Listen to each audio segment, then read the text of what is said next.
RS Praveen Kumar sir గారికి ఏదైతే ప్రభుత్వం అన్యాయంగా ఉన్నటువంటి భద్రతను తొలగించడం జరుగుతుంది, దానిపైన నిరసన కార్యక్రమం చేపట్టడం జరుగుతుంది.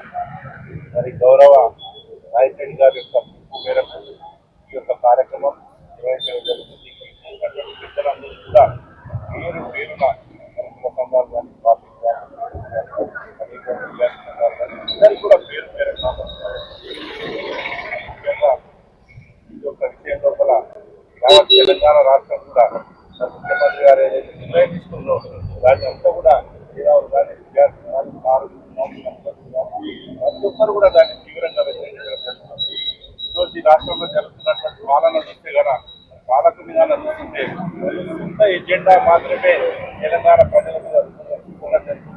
రాజ్యాంగబద్ధంగా మరి ఏవైతే సూత్రాలు ఉన్నాయో అవి కూడా చాలా రాష్ట్రాలు మరి ప్రభుత్వం అంటే కూడా లెక్క లేకుండా, ప్రజలంటే లెక్క లేకుండా, ప్రజా ప్రతినిధులంటే కూడా లెక్క లేకుండా కేవలం ఎనుమల కుటుంబం యొక్క పరిపాలన ఈ యొక్క తెలంగాణ రాష్ట్రంలో జరుగుతున్నది. కానీ మనం కూడా చూస్తే ఒక మేధావి మరి ఒక 95 లోపల ఆయన ఎంపీగా అయినాక కార్యక్రమాలు ప్రభుత్వానికి మరి అనుకూలంగా పనిచేయడం జరిగింది, ప్రజలకు రక్షణగా నిలబడడం జరిగింది. ఆ సందర్భం లోపల ఆయన కిష్టోపాధితో కూడా వృత్తిపరమైనటువంటి సిద్ధం ఏర్పడింది. అది ఇప్పటికి కూడా పూర్వనే విషయాన్ని గవర్నమెంట్ ప్రవీణ్ సార్ అనేటోడు అనే వ్యక్తి ఈరోజు టీఆర్ఎస్ పార్టీలో పనిచేస్తున్నంత మాత్రాన గతంలో ఆయన ఈ సమాజం కోసానికి చేసినటువంటి కార్యక్రమం లోపల మరి ఎంతో మంది శత్రువులు ఆయనకు ఉన్నటువంటి సందర్భం ఉన్నది. వాళ్ళందరూ కూడా మరి ఇలా టీఆర్ఎస్ పార్టీలో తీరింది కదా వీళ్ళకి ఏం చేయొద్దు అని చెప్పి ఆలోచన చేయరు. ఎప్పుడైనా కూడా అవకాశం కోసం చూస్తుంటారు. ఆయన చేసి ఆయన సొంతానికి ఏదో పనిచేయలేడు, లేకపోతే ఆయన కుటుంబాన్ని రక్షించుకొని పనిచేయలేదు, ఆయన ఆస్తుతం రైతుకొని పనిచేయలేదు. ఒక సమాజం కోసానికి భారత రాజ్యాంగానికి కట్టుబడి పనిచేసినటువంటి వ్యక్తి ఆర్ఎస్ ప్రవీణ్ కుమార్ సార్ గారు. మరి ఆయనని ఈరోజు ఏకాగ్రం చేసి ఏదైతే భద్రతను గురించి వాహనాలను గురించి మరి ఆయన ఫోన్ కొట్టాలని చెప్పేసి ఏదైతే గవర్నమెంట్ ప్రయత్నం చేస్తున్నాం, ఇది మేము కంటంతో తీవ్రంగా ఖండిస్తున్నాం. మరి ఈరోజు ప్రవీణ్ సార్ గారు ఈ యొక్క రేవంత్ రెడ్డి గారు చేస్తున్నటువంటి అన్యాయాలను, మన ప్రభుత్వం చేస్తున్నటువంటి ప్రజా వ్యతిరేక విధానాలను ప్రతి ఒక్కదాన్ని కూడా క్షుణ్ణంగా, ఎందుకంటే ఆయన ఒక మేధావి, ఆయనకి ఏ విషయం ప్రతి విషయం మీద అవగాహన ఉంటుంది. కాబట్టి ఆయన ఈరోజు ప్రతి విషయం కూడా ప్రభుత్వానికి వ్యతిరేకంగా, ప్రభుత్వం ఏదైతే చట్ట వ్యతిరేక కార్యక్రమాలు చేస్తుందో దానికి వ్యతిరేకంగా మాట్లాడుతున్నాడు. కాబట్టి ఈరోజు ఆయన భయభ్రాంతులకు సెక్యూరిటీ తగ్గిస్తే, లేకపోతే పోలీసు వాహనం తీసేస్తే ఆయన భయపడతాడు. భయపడి ప్రభుత్వానికి వ్యతిరేకంగా జలవిప్పడానికి ఒక ఆలోచన ఏదైతే చేస్తుందో ప్రభుత్వం అన్ని కూడా మానుకోవాలి. ప్రవీణ్ సార్ ఆశామాషి వ్యక్తి కాదు, ఆయన ఒక శక్తి. అన్ని సమాజం లోపల అన్ని వర్గాల గురించి పోరాడుతుంది. కాబట్టి సమాజం అంతా కూడా ఆయన ఎత్తుకుంటుంది. ముఖ్యమంత్రి గారు ఒక విషయాన్ని గ్రహించాలి. ఈరోజు ఆర్ఎస్ ప్రవీణ్ సార్ ఏమన్నా చిన్న విషయం జరిగినా కూడా, ఆపద జరిగితే కూడా యావత్ తెలంగాణ సమాజం అంతా కూడా ఆయన ఎన్నుకుంటే ఆయన మద్దతు తెలుస్తుంది అని చెప్తున్న విషయాన్ని మీరు ఎక్కడ కూడా మర్చిపోతానికి చేసుకుంటూ ఈ అయ్యే జాగిర్ కాదు తెలంగాణ. నువ్వు తిరుపతి రెడ్డికి నువ్వు గన్మెన్ల తీస్తావు, లేకపోతే అక్కడ మైనపల్లి హనుమంతరావు గన్మెన్లు తీస్తావు, రౌడీ శ్రీనందకు గన్మెన్ల తీస్తావు, ఉండాలకు గన్మెన్ల తీస్తావు.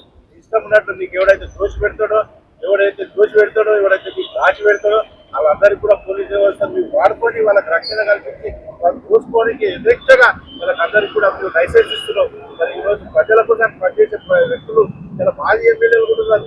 వాళ్ళందరికీ కూడా నువ్వు గవర్నమెంట్ క్యాన్సల్ చేసి గత స్వతంత్రం వచ్చినాక ఎన్నడూ కూడా ఏ ప్రభుత్వం కూడా ఎవరికైతే అవసరం గవర్నమెంట్లను ఏర్పాటు చేసి వాళ్ళందరినీ కూడా సమాజం కోసం పనిచేసే వ్యక్తులు కాబట్టి వాళ్ళందరూ కూడా వాళ్ళకు భద్రత కల్పించినటువంటి బాధ్యతను విస్మరిస్తున్నావు. ఈరోజు ఈ కుటుంబ సభ్యులకు అందరికీ కూడా ఎస్కార్ట్ తోటి ఈరోజు ప్రోటోకాల్ లేకుండా ఎస్కార్ట్ కల్పించి వాళ్ళకి అందరూ రక్షణ కల్పిస్తున్నటువంటి వ్యక్తులు ఈ సొంత రాజ్యాంగాన్ని ఈ యొక్క తెలంగాణ అమలు చేస్తున్నావు. ఎక్కువ రోజులు నడవదు, తిరుగుబాటు ప్రారంభమైంది. ఈ జిల్లా లోపల ఇంకా యూరియా అమ్ముకుంటారు, గుడ్డలు అమ్ముకుంటారు, ప్రజలకు రావాల్సినటువంటి సబ్సిడీల ఏదైతే పల్లీలు ఉన్నాయో అవన్నీ కూడా అమ్ముకుంటుంటారు. యూరియా మందానే చూస్తున్నాం, రైతులకు అన్యాయం చేసుకుంటూ ముందు యూరియా డిఏపి మరి పల్లెల్లో అమ్ముతుంటే కూడా నిమ్మది తీరెచ్చినట్టు ముఖ్యమంత్రి ఉన్నావు.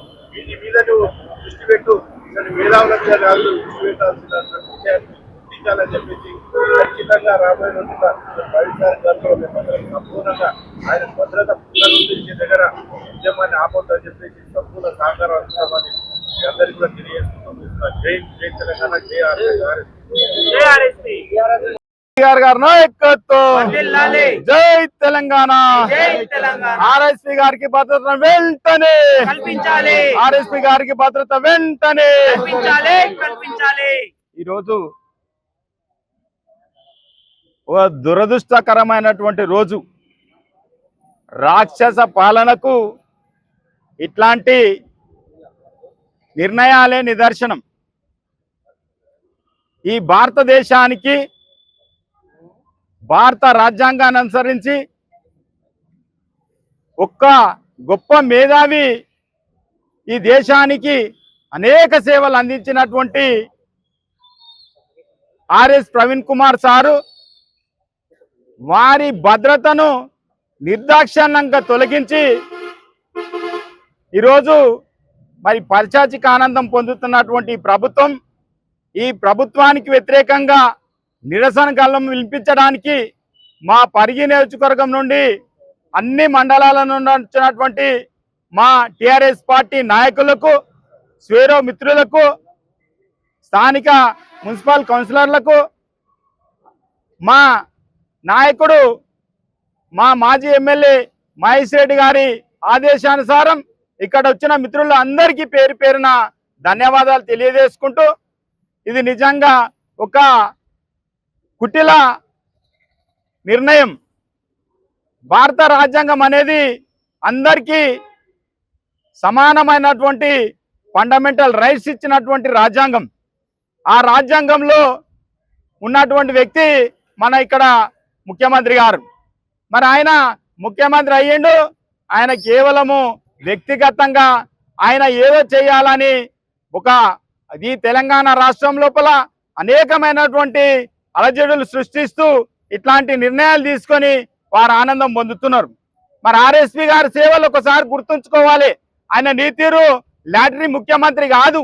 ఆయన గొప్ప చదువులు చదివి ఈరోజు మరి ఐపీఎస్ ఇండియన్ పినల్ కోడ్ ఏదైతే ఉన్నదో మరి ఆ విధంగా గొప్ప చదువు చదివి ఐఏఎస్ ఐపీఎస్లు రెండులే ఈ రోజు దేశం లోపల అత్యున్నతమైనటువంటి చదువులు.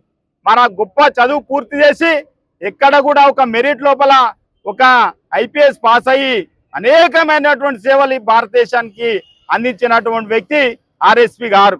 మరి ఈరోజు మరి అయ్యా నీకు ఆర్ఎస్పీ గారి చరిత్ర తెలియదేమో, లేకుంటే నీవు మీ కాంగ్రెస్ పార్టీలా పిలిచినందుకు రానందుకు ఈ విధంగా కుట్రపూరితమైనటువంటి నిర్ణయాలు తీసుకుంటున్నావో, లేకుంటే ఈ ప్రభుత్వం చేస్తున్నటువంటి అనేక ప్రజా సంక్షేమ వ్యతిరేక కార్యక్రమాలను ఈరోజు వ్యతిరేకిస్తున్నందుక మరి ఎంత మరి ప్రభుత్వం ఏ నిర్ణయం తీసుకున్నా కానీ ప్రజలకు అప్పుడే వ్యతిరేకత వస్తున్నది. నీవేది కూడా ప్రజల పక్షాన ఉండే నిర్ణయాలు తీసుకోకుండా ఆర్ఎస్ ప్రవీణ్ సార్ ఏదైతే నిర్ణయాలు ప్రభుత్వ వ్యతిరేకమైన నిర్ణయాలు తీసుకున్నందుకు ప్రజల పక్షాన నుండి ఈరోజు క్వశ్చన్ చేస్తున్నాడు. మరి ఈరోజు దానికి మరి అనుకూలంగా మరి వీరు నిర్ణయాన్ని తీసుకొని ఈరోజు ఆర్ఎస్పీ గారి భద్రత తొలగించారు, బుల్లెట్ ప్రూఫ్ వాహనాన్ని తొలగించాడు. అయ్యా నీవేంటిది, కేసీఆర్ గారు ఉద్యమం చేసి ఈ రాష్ట్రాన్ని సాధించినటువంటి గొప్ప వ్యక్తి కేసీఆర్ గారు. కేసీఆర్ గారిని బీఎస్పీలు ఉన్నప్పుడు ఆర్ఎస్పీ గారు అనేకమైనటువంటి మాటలు తెచ్చిండు, అనేకమైనటువంటి దాడులు చేసిండు ఈ ప్రభుత్వం మీద. కానీ కేసీఆర్ గారు ఎప్పుడు కూడా మరి ఆయన విజ్ఞుడు, మరి రాష్ట్రాన్ని దేశాన్ని ఈ రాష్ట్రాన్ని తెచ్చినటువంటి వ్యక్తి కాబట్టి ఎక్కడ కూడా ఆయన తొలకకుండా ఆర్ఎస్పీ గారు ఒక నిజాయితీ గల ఆఫీసరు. ఆయనకి ఏదైతే మరి వివిధ వ్యక్తుల నుండి కానీ మరి నక్సలైట్ల నుండి కానీ అనేకమైన రాడికల్ వ్యవస్థల నుండి ఆయనకు ముప్పున్నది, ఈయన భద్రత కంటిన్యూషన్ చేయాలని చెప్పేసి ఆ రోజు అత్యాధునికమైనటువంటి బుల్లెట్ ప్రూఫ్ వాహనాన్ని సమకూర్చి గన్మెన్లను కంటిన్యూ చేసి ఈరోజు ఆర్ఎస్పీ గారిని కాపాడుకున్నటువంటి నాయకుడు ఈరోజు కేసీఆర్ గారు. మరి నీవు రాగానే మరి ఆయన వ్యక్తిగత పోకడలకు పోయి తీసుకున్నటువంటి ప్రభుత్వం ఏర్పాటు చేసిన భద్రత తొలగిస్తావు, ఏదో రివ్యూ కమిటీ అని పెడతావు. ఎవరు రివ్యూ చేస్తున్నాడు? మీ పోలీసు వాళ్ళు చేస్తున్నారు రివ్యూ కమిటీ. నీ ఉన్నటువంటి నీ ఎస్పీలు చేస్తున్నారు, మీ ఐజీలు చేస్తున్నారు. మరి ప్రజల పక్షాన ఒకసారి వచ్చి ఇక్కడ చూడు, నీ జిల్లాలో ఇవాళ మరి డిఏపి డూప్ దొరుకుతున్నది, అంటే నకిలీ డిఏపి దొరుకుతున్నది. దిక్కు లేదు, నీ సొంత జిల్లా ఇది. రైతులు నష్టపోతున్నారు. తీసుకుపోయి వేల రూపాయల పంటలు అది ఎరువులు ఈరోజు భూమిలో వేస్తే మొత్తం మట్టే అయిపోతున్నది. మరి ఈరోజు ఒక్క కంప్లైంట్ ఇచ్చి మా టిఆర్ఎస్ బృందము మా అధ్యక్షుడు అంజనేయుల ఆధ్వర్యంలో ఈరోజు కంప్లైంట్ ఇస్తే ఇప్పటికి కూడా ఒక్క ఎఫ్ఐఆర్ కూడా నమోదు కాలేదంటే మరి నీ జిల్లాల పరిపాలన ఏ విధంగా సాగుతున్నది ఒక్కసారి ఆలోచన చేయాలి. అందుకే మరి ముఖ్యమంత్రి గారు ఒక్కరికి విజ్ఞప్తి చేస్తున్నాం, మీరు భద్రతా ఆర్ఎస్పీ గారికి తొలగించిన మీరు తొలగిస్తే ఏం కాదు, ఇక 2 ఏళ్ళు నువ్వు తొలగిస్తావా, ఏం చేస్తావా చేసుకో, దోచుకుంటావా తీసుకుంటావా ఏమన్నా చేసుకో. ఇక 2 ఏళ్ల తర్వాత ప్రజా ప్రభుత్వం కేసీఆర్ నాయకత్వంలో మళ్ళీ టిఆర్ఎస్ ప్రభుత్వము అధికారం చేపట్టబోతుంది. ప్రజలు అప్పుడు సురక్షితంగా రామరాజ్యంలో ఏ విధంగా అయితే ఉంటారో ఆ విధంగా మళ్ళొకసారి ప్రభుత్వము మరి ఏర్పాటు కాబోతున్నది. మరి నీవెన్ని చేసుకుంటావు చేసుకో. ఆర్ఎస్పీ గారి భద్రత తొలగిస్తే భయపడేదేమి లేదు. ఆర్ఎస్పీ గారికి ప్రతి అడుగడుగున ప్రతి గ్రామాన ఆర్ఎస్పీ దళం ఉన్నది, ఈరోజు స్వేరో దళం ఉన్నది. మేం ప్రజలున్నారు, ఆయనను కాపాడుకుంటాం, ప్రభుత్వంలో ప్రతినిధిగా చేర్పిస్తామని చెప్పేసి తెలియజేసుకుంటూ, మరి ఒకవేళ నీవేదైనా మరి ప్రజల పక్షాన ఉండి ఒకసారి ఆలోచన చేసి ఆర్ఎస్పీ గారికి భద్రత కల్పిస్తే నీకు బాగుంటది. లేకుంటే తప్పకుండా నిన్ను కూడా ఎక్కడికక్కడ అడ్డుకొని మా నిరసనను తెలియజేస్తామని చేసి తెలియజేస్తూ, మరి అవకాశం ఇచ్చిన మా మిత్రులకు ఆర్ఎస్పీ గారి భద్రత పునరుద్ధరించాలని వచ్చిన మా అన్నలకు అందరు కూడా పేరు పేరున ధన్యవాదాలు తెలుపుతూ సెలవు